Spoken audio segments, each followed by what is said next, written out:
Avec une autre capsule vidéo, mais cette fois-ci avec le laboratoire, donc 13. Donc, ma présentation d'écran est déjà faite. Fait que laboratoire 13, c'est encore d'aller chercher donc la chaleur molaire de, de la neutralisation donc d'une base, mais cette fois-ci, donc une base solide. Mise en situation, c'est intéressant. C'est comme les antiacides. Donc, quand on a à prendre des antiacides parce qu'on a des brûlures d'estomac à cause de l'acidité donc gastrique, là, vu qu'on a mangé un repas trop gras, un repas donc trop lourd parce qu'on est stressé, bien, on a le choix de se reposer, donc, tu sais, là, d'aller faire un peu d'exercice, d'aller prendre l'air ou d'ingérer un antiacide. Un antiacide, qu'est-ce que c'est? C'est un médicament basique qui va aller donc neutraliser l'acidité, donc dégagée par nos glandes gastriques qui ont quand même un pH donc de 2, comme on avait vu donc en secondaire 3.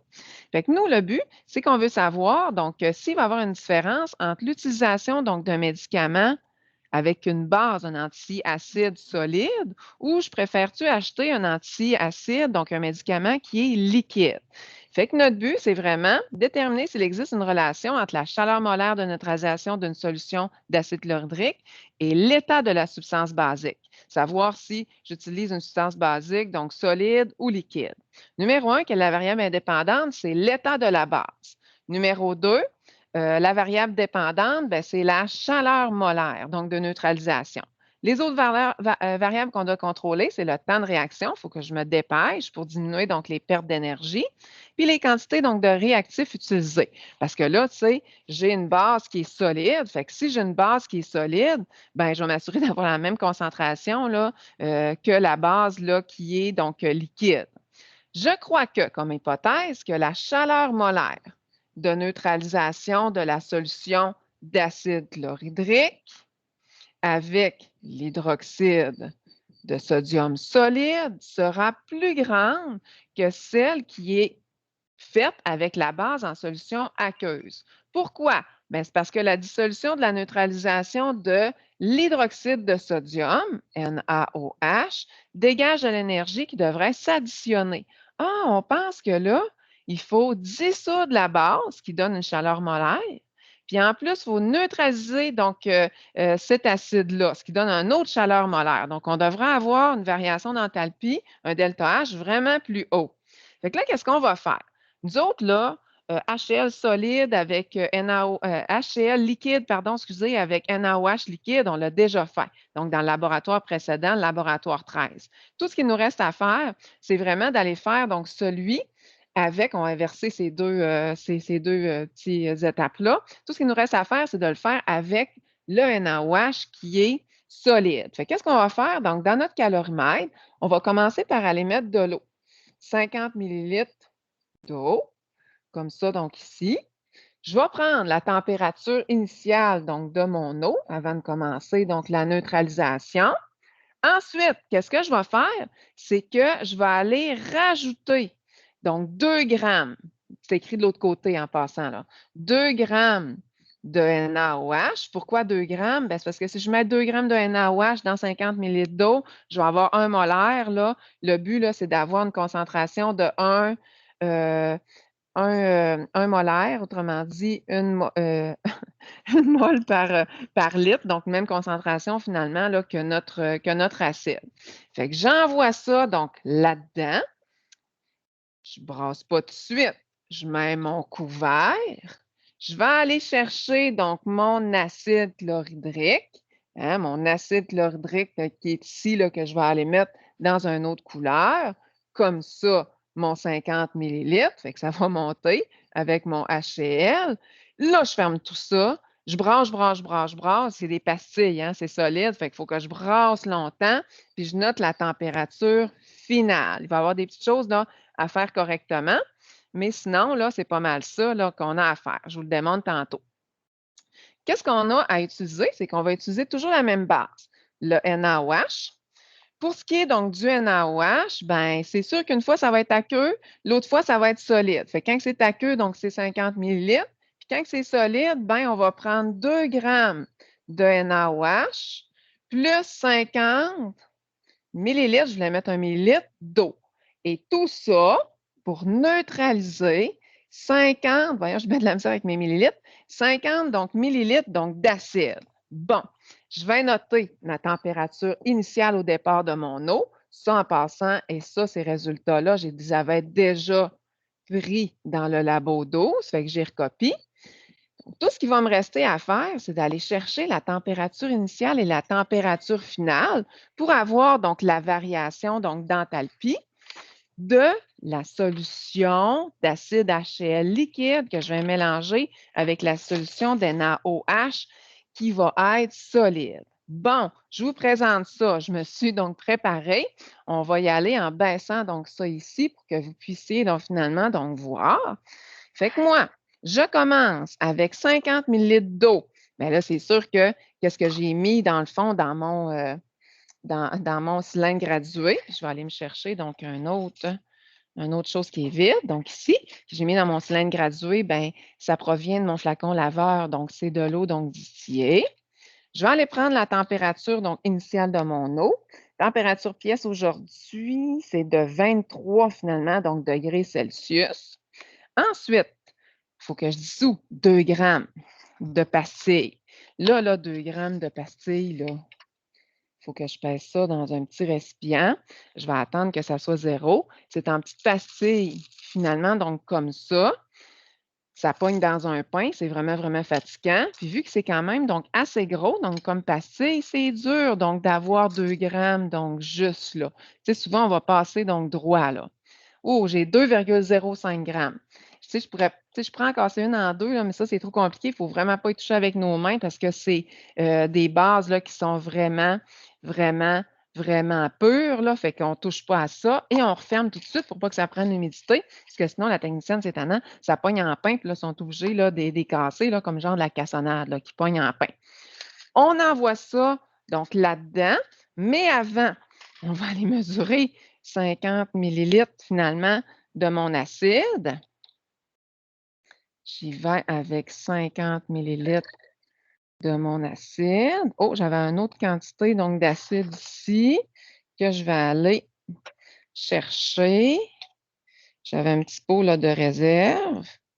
OK. Je vais compléter donc ici avec le compte-gouttes qui fit. Ça, comme ça ici. Et voilà. Là, je vais me dépêcher. Je vide mon 50 millilitres d'acide, je ferme tout ça, je mets le thermomètre, puis là, j'ai oublié de mettre mes pastilles, hein? Je mets mes pastilles donc avant de mettre mon 50 millilitres, mais ça ne serait pas ben super grave, et je brasse. Là, j'ai mis l'eau, j'ai mis mes pastilles, fait qu'il y avait une base, et je mets l'acide dans l'eau, parce que l'acide dans l'eau, c'est beau. L'eau dans l'acide, suicide. Fait que si je suis en grosse quantité, grosse concentration, ça peut faire une réaction, puis donc je peux avoir là, dans le fond, là, des, des résidus, une réaction qui peut m'arriver donc dans la figure. Fait que ça, à savoir là, pour le cégep, l'eau dans l'acide, suicide, l'acide dans l'eau, je mets de l'acide, je l'envoie dans l'eau, c'est beau. Je brasse, je prends soin de dissoudre, puis pas que ça pogne en pain, là, toutes mes petites pastilles. Et là, je note, ça va me donner finalement une température de 35, donc environ. Avec la température donc de 35, je ne veux pas là, que vous ayez donc mon petit top donc, de tête, on va aller tout simplement calculer nos affaires. OK. Fait qu'on était rendu donc ici. Le but, c'est d'aller écrire nos résultats. Fait que c'est sûr que nos résultats, ben, j'ai eu 35 donc, degrés Celsius donc à la fin, puis toujours une température initiale pièce, donc de 23. Fait qu'ici, on a eu une belle variation de température de 7 degrés Celsius et ici, 12 degrés Celsius. Hey, les calculs, là, c'est tout le temps les mêmes. Quand que je veux calculer donc l'énergie absorbée ou dégagée, c'est le Q que je vais aller chercher. Mais je vais toujours le faire une première fois avec la base aqueuse qui est solide et une deuxième fois avec ma base qui est solide. Dans les deux cas, là, on a toujours la même base, là, du NaOH, du NaOH avec la même concentration, la même quantité, sauf qu'une fois, ben, il a fallu la dissoudre, donc c'était solide, puis l'autre fois, donc non. On l'avait déjà fait ça ici en passant, donc au labo, ce calcul-là au labo 12. Fait qu'on le recopie. Moi, ben, c'est sûr que vu que j'avais 50 millilitres d'eau, qui avait mon petit 2 grammes de NaOH, là, avec mon 50 millilitres d'acide, mais ça me donne 100 millilitres donc d'eau dans les deux cas. Ça, c'était pour mon solide, là, le petit 2 grammes. Mais dans lui, donc au laboratoire 12, c'est le même principe, 50 millilitres d'acide aqueuse, c'est avec 50 millilitres de base aqueuse, donc qui donne donc 100 millilitres aussi. Fois la capacité thermique massique de l'eau, parce que c'est sûr que Q est égal à MC delta T, c'est tout le temps pour l'eau, fois la variation de température dans les deux cas qui sont différentes, ce qui va faire en sorte que ça va me donner l'énergie différente donc aussi. Numéro 2, on ne fait pas ça. Donc, on ne fait pas changement de signe pour changer de signe pour changer de signe. On va juste y aller là, de façon donc logique. Pour ce qui est de calculer le nombre de moles de notre solution, de notre base aqueuse, je n'ai pas le choix. Je vais aller prendre, donc, comme première étape, ma formule N est égale à C fois V, donc qui provient de la formule concentration est égale à nombre de moles sur le volume, parce que sinon, je n'ai pas de nombre de grammes précis. Mais deuxièmement, pour ma base, qui est toujours du NaOH, ça c'est sûr, du NaOH, pour savoir sa quantité donc en mol, quand j'ai une quantité en grammes de dissous, bien, j'utilise ma formule donc du début de l'année donc que je connais. La base aqueuse, bon, on l'a comme déjà fait, donc on sait que c'est 1 molaire donc sur notre récipient, fois la quantité de NaOH liquide utilisé, là, dans le fond, qui était de 50 millilitres. Je divise par 1000 pour l'avoir en litres, ce qui me donne ben, 0,05 mol. Ici, pour mon solide, j'ai mélangé 2 grammes, j'ai utilisé 2 grammes de NaOH. Dans mon tableau périodique, le NaOH a une masse molaire de 40 grammes par mol. Les grammes et les grammes s'annulent, ça me donne le même nombre de moles. J'espère, parce que je veux que mes deux bases, que ce soit solide ou liquide, ça soit la même concentration, même quantité, donc même nombre de moles. Fait que tout ce que j'ai à faire, donc dans mon calcul donc suivant, moi je ne veux pas y aller là, avec donc les produits croisés, c'est que là, je vais aller chercher donc ma chaleur molaire, donc de neutralisation. Premièrement, ben, c'est sûr avec mon NaOH en solution aqueuse.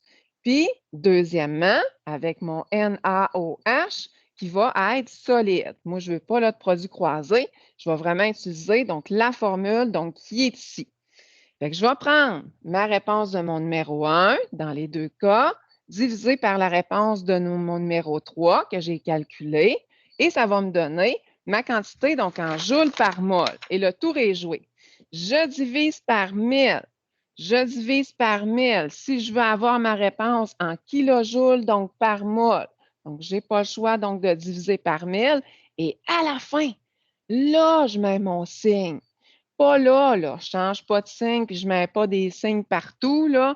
À la fin, vu que la température a monté, c'est exothermique, puis exothermique, ben, c'est moins. Donc, j'ai vraiment, vraiment, vraiment pas le choix. On analyse tout ça. L'état de la base influe-t-elle sur la chaleur molaire? Ben oui, ça influe sur la chaleur molaire. C'est sûr que c'est écrit là, ici, là, la chaleur molaire, lorsque j'ai une base solide, ben, plus grande et plus élevée que la chaleur molaire lorsque j'ai une base liquide. Ça, c'est sûr. Fait que si on écrit ça dans une équation, regardez, tout est pareil. J'ai un acide, HCl, plus une base. La seule différence, là, c'est que dans un cas, c'est aqueux, dans l'autre cas, c'est solide. C'est pour ça là, que c'est important de mettre aqueux puis solide. Ça va me donner tout le temps de l'eau, puis tout le temps un sel, puis ben, vu que c'est exothermique, ben, je vais mettre mon énergie du côté des produits. Regardez bien, moi, dans le fond, là, j'ai tout le temps donc la même motadine donc de base. Fait que c'est sûr que le sel, ça va toujours être du NaCl. Regardez, H2O, qu'est-ce qui me reste? Le NaCl. Je ne mets pas du ClNa, là, c'est vraiment laid. Fait que je vais mettre du NaCl parce que je mets toujours le métal suivi donc du non-métal. L'autre côté, quelle est la relation entre la chaleur molaire de neutralisation avec une base en solution aqueuse et la chaleur molaire de réaction avec une base solide? Donc, tout ça, c'est important. Mais je peux vous le résumer que j'ai tout simplement à aller additionner la chaleur molaire de dissolution, parce que mon NaOH solide, il faut qu'il se dissout. Puis après ça, il faut qu'il se neutralise. Fait que ça donne en sorte que je vais avoir mon delta H total de toute la réaction. C'est pour ça. Quelles sont les causes d'erreur? Bien, tout le temps la même affaire en calorimétrie, les pertes d'énergie, parce que j'ai un temps donc de réaction qu'il faut que je me dépêche, la précision des appareils. Autrement dit, la précision de la balance, là, cette fois-ci, parce que j'ai pesé mon 2 grammes, du cylindre gradué, parce que je l'ai utilisé pour mesurer mon eau, pour mesurer mon HCl. Puis en plus, ben, j'ai mon thermomètre.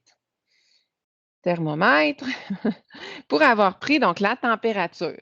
Comment pourriez-vous utiliser, améliorer ce protocole-là? Bien, je peux utiliser un calorimètre plus performant, donc mieux isolé, des appareils plus précis, donc comme une balance donc précise à 3 chiffres après la virgule, ou un thermomètre aussi, donc numérique.